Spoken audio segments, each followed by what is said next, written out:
And welcome back to AgriTalk as we wrap up our coverage of the ARA conference here in Boca Raton, Florida. Well, we've heard from the retailer of the year. Now we're going to hear from the operator of the year, the AGCO operator of the year. We'll talk with him in just a moment, Butch Harmon from Alma, Nebraska. But before we do that, I want to talk with Mark Sheretz. He's the Director of Marketing for AGCO, sixth year for AGCO sponsoring the Operator of the Year Award. Mark, thank you for joining us. Tell us about this competition and what you look at each year in determining who will win. Well, thank you for having us on, Mike.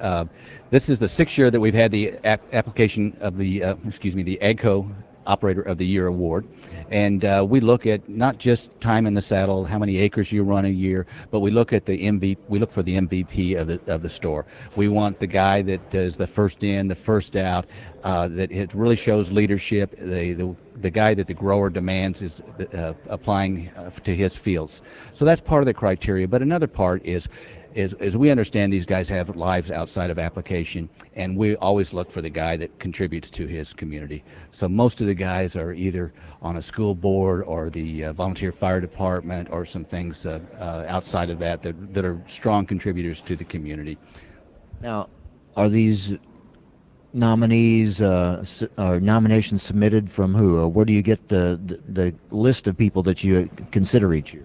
It's the retail store operator's responsibility, and it's the ones that spend the most time on it are the ones that get their guys recognized, because there's a lot of great operators in this industry, as you understand. I was going to say, it's got to be tough competition each year, which makes it a great honor to be named the Operator of the Year. Yeah, it is tough. It's very tough for us to get the field down to 10, and then to work it to 4 is even more tough. And then we get down to a setting like this, and we make a decision to go from 4 to 1 and give away a new Harley Davidson, and that's agonizing, I'm telling you, because that's tough competition.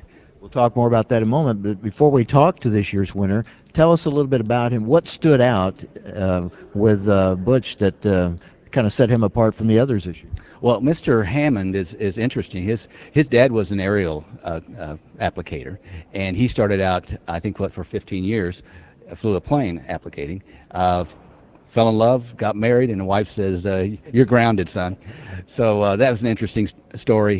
He's applied for 27 years for a number of well-known organizations in the Nebraska area, and he was known to put a hitch on his Terragator, and he would drive his Terragator dragging his pickup from Oklahoma clear up to the Canadian border. And so he's got a long history of that, but the thing that really separated him, I think, was his community involvement, and he does an awful lot of things in the community. Plus, he and his wife Bonnie have been the parents to 11 different foster children and adopted a couple of them. And when I think of the hours that these guys work and the passion that they have for making sure that they do an excellent job, to the point that his boss wants to talk about him, and then he still has time to devote that much to raising his 5 kids and fostering 11 under, I think it's just really special. Well, let's bring in the well-grounded Butch Hammond then from Nebraska. Congratulations. Thank you very much. Were you shocked? Very much so. My knees were shaking. Tell us a little bit about, and Mark just gave us a little bit of your story, but kind of take us back to your days of flying and then the change you made in your career and now your involvement in this segment of agriculture. Well, I did fly with my father, and he passed away, but we decided to get out of it and sell it, and I needed a job, so I went to Dewey Knuth, which was Trico Farm Service then, and started running a machine in '84. And it was, then he ended up selling it to Cargill, and now I work for Cargill. And the technology that Mark and his crew have, the machines are, in fact, you just push a button and they'll drive themselves down the field. You've got to set them up and get them ready to go and everything, but it's easy now. But when I first started, it wasn't easy at all. Technology is amazing, but it still takes someone to manage that technology. And tell us about your approach to your business. If I was going to teach somebody, and I would tell them to get in the machine, get used to the machine, drive it around, and then we'll start on the spraying part, because you've got the computers in there and everything else, and you've got to have it set up to spray and do a good job and spray it right. It takes a while. We're talking about this technology that we're using now, but also talking about sustainability, environmental stewardship. I mean, there's a lot to consider to do it right in today's agriculture. Oh, definitely. You've got to have an applicator's license, and they've got stipulations. You can only spray around the well. You got to be 50 feet away from the well and different things in ponds. So there's a lot to know, and you've got to go to classes and learn it. And your approach then is, the responsibility that you have to do a good job and to serve that customer well. Definitely, because I think the farmer is my boss, and that's the way I look at it. Because I'm on his ground, he's my boss. So I want to do the very best that I can for them. Well, congratulations. It's quite an honor. I'm sure you're going to get some good-natured ribbing when you get back home, now that you're a celebrity and a star, but soon right back to work, right? Yes. In fact, my son's running my machine right now, and I've probably got more work to do. Congratulations. Thank you. Very much. Thank you. That is Butch Hammond from Alma, Nebraska, and the AGCO Operator of the Year. Now, Mark, what does he receive other than great recognition, obviously? Well, each year we give away a brand new Harley Davidson, and we'll give them the option: would you like to have the cash? Would you like to have the Harley? And it probably wasn't 5 minutes after the ceremony, and Butch came up. He says, "I'm taking the bike." So he'll go home and he'll go to his local Harley dealer. He'll pick out the motorcycle he wants, and we'll make that happen for him. Now, your wife isn't going to ground you off of that, is she? No, she rides with me. Yeah. That's going to work out great then. So now, do you start looking ahead to next year's competition? Absolutely. This, like I say, this is the sixth year that we've done it, and it is so gratifying and so rewarding.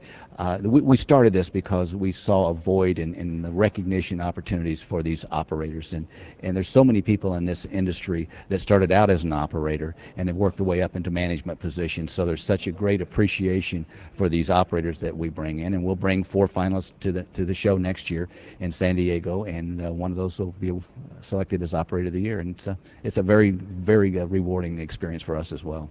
Now, Butch, when you get home, will your son want to get off your machine and get on your new machine when you come in with that Harley? It's a possibility, but he's got, and he, like I said, he runs a machine too, so he'll jump back on his machine and probably do work. So the next generation is going to carry on the work, huh? Oh, definitely. In fact, I took him when he was only 5 years old up to Jackson, Minnesota with me to pick up a new machine and drive it home. We usually drive home from Jackson, and they fixed up a 5-gallon bucket with a pad on it, so he had a seat to ride home with me. So he's been in it quite a while. Started early on. That's a great story. All right, I want to thank again Butch Hammond from Nebraska. He's the AGCO Operator of the Year. Congratulations. And Mark Sherritts has been with us, Director of Marketing for AGCO. We look forward to talking about next year's winner a year from now in San Diego. As we do as well. Thank you. Thank you very much. And with that, we're going to wrap up our coverage of the ARA conference here in Boca Raton, Florida. It's been a very good meeting, well attended. Some key issues have been discussed as we look forward into the future now of the challenge of feeding this growing world population and doing it in a environmentally sustainable way and an economically sustainable way for ag producers. All right, with that, we thank you for joining us. Remember, we have an open line coming up tomorrow as we get back into studio, and anything that you want to bring up, we'll welcome your questions and comments tomorrow on an open line. Thanks for joining us today on AgriTalk, the voice of rural America.